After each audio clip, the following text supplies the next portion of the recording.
Hello there, it's Tania Gabrielle, Wealth Astro-Numerologist. Welcome to Star Codes, the podcast where we look to the stars and numbers for direction, usually an upcoming event that I cover so we can navigate it with the best intentions and the highest vibrational space and just really stay in the moment while being guided by the message of the stars.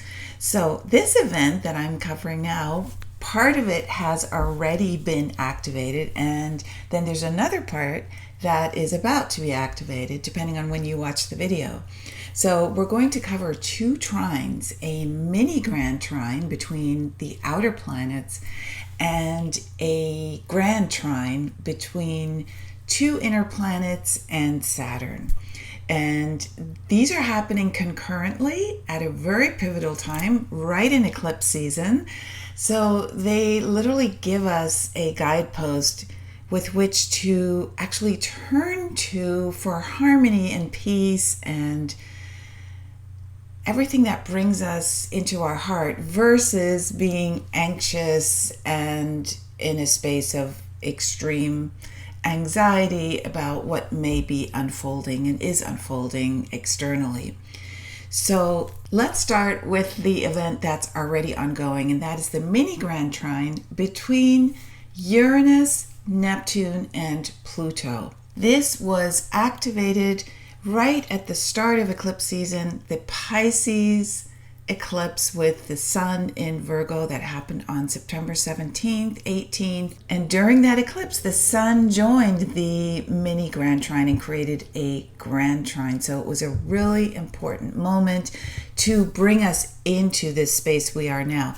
This mini grand trine of Uranus, Neptune, Pluto is still ongoing. They're so slow moving. In fact, the exactitude of Neptune sextile Pluto will not happen until 2029 due to all the retrogrades. And Uranus sextile Neptune has also not come to exactitude yet. That will happen in 2025, 2026, and 2027, again due to the retrograde motion. These planets are vital to the awakening process, and they are miraculous because they're connection to each other continues over many years, and the connection is absolutely wonderful. When you have a trine between two slow moving planets, as we currently have between Uranus and Pluto, you really do get a bigger perspective on events in your own personal life and events that are surrounding you. In fact, you can have a perspective that goes centuries back, where the ability to transcend whatever the two planets or three planets in this case represent is more and more apparent. So when Uranus and Neptune get together, there is a profound spiritual awakening. Uranus actually governs astrology and numerology and breakthroughs and ingenuity. Neptune is very much connected to we are all one energy. So you receive answers and solutions through your intuition because you are connecting through your dreams and interactions with people of like mind who are feeling a collective understanding about peace, for example, which Neptune governs, and freedom, which Uranus governs. So you are deeply inspired, whether it is an internal aha moment or it is a understanding that you receive by joining with others or speaking to others, and you can't even explain how you're being elevated. So this goes beyond the original structures that are meant to help us identify solutions like science and religion. Not that those don't play a role, they do. We just have elevated ourselves to also include inspiration and integration of spiritual and sensory, extrasensory feelings that truly are directly connected to Source, to God. It just eventually, it all comes back here and integrates, just like the number 13.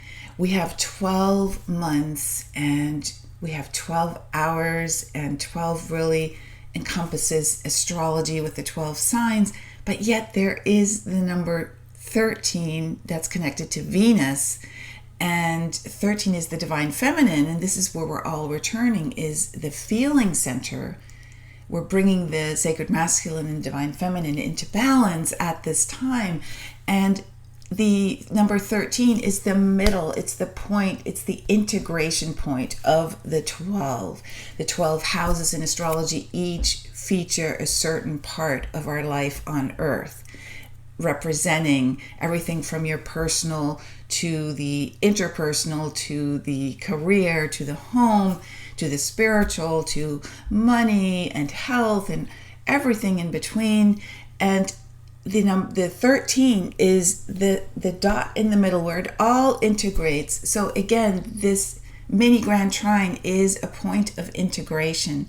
It allows us to see beyond the concepts and identifications and really feel whole and connected to everyone and everything, as opposed to a separate identity. So it's a very deep concept here that we are tuning into.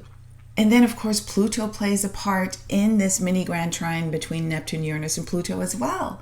Pluto is just moving from Capricorn to Aquarius, and we are entering the Aquarian age. We're in the midst of that transition. So this is the outermost planet, Pluto, and has the longest cycle around the sun, 248 years approximately. So Pluto is finishing its transit that began in 2008 this year. On November 19th, Pluto moves into Aquarius and does not retrograde back into Capricorn. That is huge. So Pluto also plays a role, and Pluto is all about the empowerment through the acceptance of transformation, the acceptance of cycles of life, the acceptance that everything is in constant change. And so Pluto, in a sense, is the most connected to the present moment, because in order to navigate the truth, which Pluto digs up, and the unconscious drivers that Pluto makes real and conscious, we need to be present. And so Pluto inspires through truth. So when Pluto enters the sign of Aquarius, and Uranus is the ruler of Aquarius, and Pluto is currently in a harmonious relationship with Uranus and with Neptune, this is a huge leap for humanity. This is a very extraordinary time during the decade, because it's lasting for many years.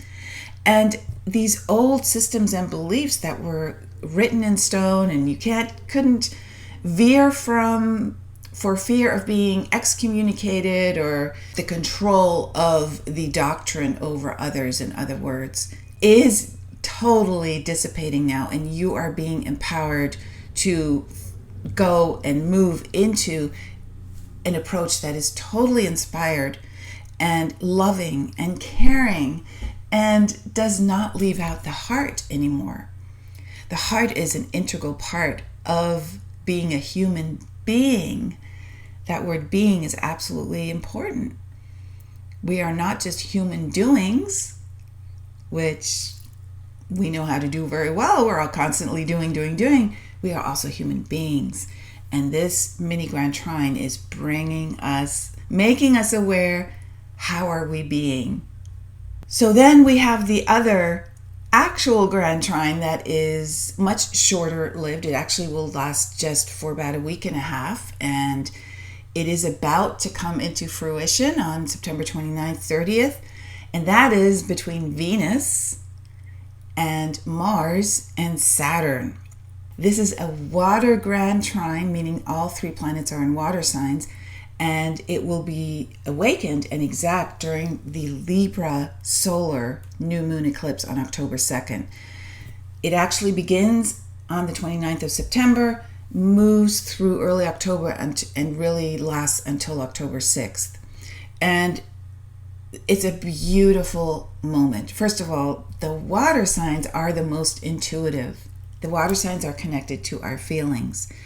And Venus rules Libra, and Venus thus rules the actual eclipse, which is a very powerful one that happens on October 2nd. So Venus trine Mars, of course, brings the divine feminine Venus and the sacred masculine Mars into an exact harmonious relationship.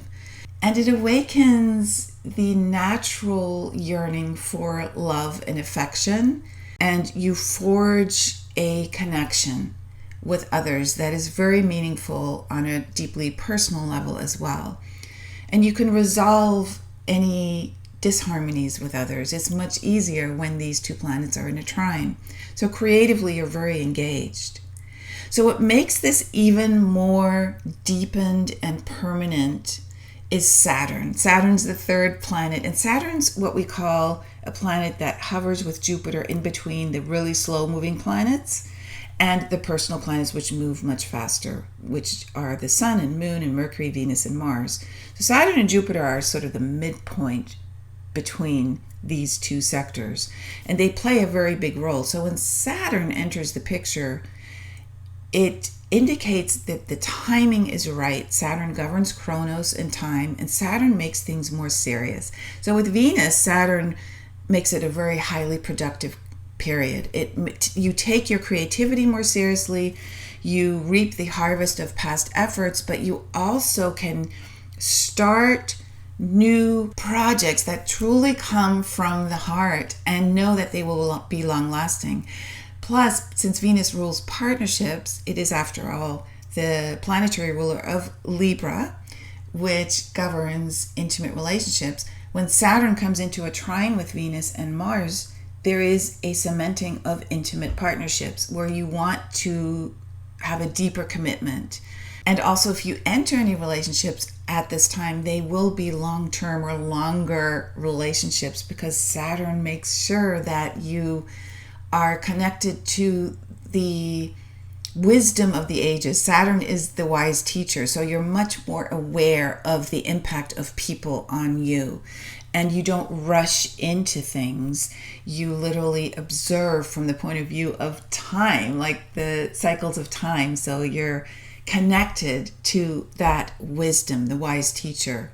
And Mars trine Saturn gives you that willpower, that concentration, the perseverance to keep going and to focus on projects, relationships, ideas. You just take your work seriously and you want to move forward. Saturn gives you that grounding energy, and Mars, of course, takes the initiative and takes action. Mars is the doing planet, and Venus is more the being planet of this grand trine.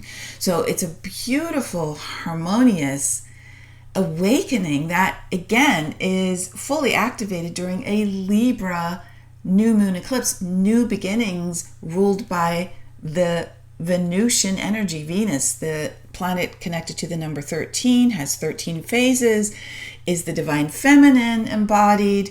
And so and the water sign aspect as well, we haven't even looked at that. So Venus is in Scorpio, Saturn is in Pisces, and Mars is in Cancer. So Mars is in the sign that the moon rules, Cancer, and it is exact during a lunar event, an eclipse, so making it even more potent. And these water signs are indicative that there will be some fluid movement that will surprise you, where your feelings may take you somewhere that is more loving and unconditional rather than conditioned. So the water signs bring that element of not identifying with a group or a direction, group think. Saturn is in Pisces. That is a time of self-undoing, a 2.5-year cycle that began in 2023 and continues through next year, of self-undoing, the ego undoing. And so Saturn is addressing identification with thoughts, with groups, with directions, with doctrines, where you lose your awareness because you give your power away. Remember, Pluto is in this amazing storyline as well, and Pluto is very much about either disempowerment or empowerment. And since we're moving from the Piscean age, for which the shadow side is victimization, into the Aquarian age, which is all about setting ourselves free, these spiritual teachers, these planets are coming through and saying, what are you identifying with? That is not you. Even if you say you're a spiritual teacher, if that comes from a place where you know that the teaching is not from you, it is transpersonal, that consciousness speaks through you, that it's a function, it's not an identity. So you're not identifying as a spiritual teacher, which is more the guru mentality, right? Which leads to people seeing you as higher, seeing you as better, seeing you as having more wisdom, when that is untrue. We all have access to the same wisdom. So a spiritual teacher knows that the teaching is the inspiration, not the person. And that's what I mean by not identifying. And you can do the same thing with any situation. So we're now being made aware that human beings are complex and have many, many ways of expressing themselves. So if you realize the teaching that comes through is the inspiration, it is not the person, then thinking only becomes a tool. You don't identify with the thought that comes through. The thought, after all, is you verbalizing or writing the inspiration, but you don't identify with it. The thought is not an identification of what you are. All stress that we feel, all anxiety, all fear, is accompanied by a concept that we attribute to an identity. So if you can move away from the identification with groups, with ideas, with who you are, with you knowing more than others, and just see yourself as a vessel of truth, which is what this mini grand trine is really bringing into fore. We all are these vessels. We all are consciousness speaking through us. We all are teachers where the teaching is not us, it is coming through us. Consciousness is alive and well and way beyond anything that our limited mind could even ever understand. Wisdom is not something that can be taught, it is something you feel. And it's vital that we understand how to master our thoughts. And so I have created a masterclass that is free, that you can access instantly, that is about how to master your stars, because after all, the stars are connected to the cosmos, are connected to the universe, and you have a star code. And this class is all about how to change your life by discovering the truth about how to take your power back. And you can access it at spiritualmasteryclass.com. It will take you to a place that is really exciting because it talks about your inner life and your ability to use your natal sun and natal moon to live an abundant, happy life, and the important difference between identity, individuality, and uniqueness, which ties into unified, union. It's amazing when we understand and reach for the wisdom of the stars, the wisdom in our heart, the star wisdom. So enjoy that free masterclass at spiritualmasteryclass.com. Have a beautiful week, a beautiful mini grand trine and grand trine, and I will see you in next week's forecast. Lots and lots of love.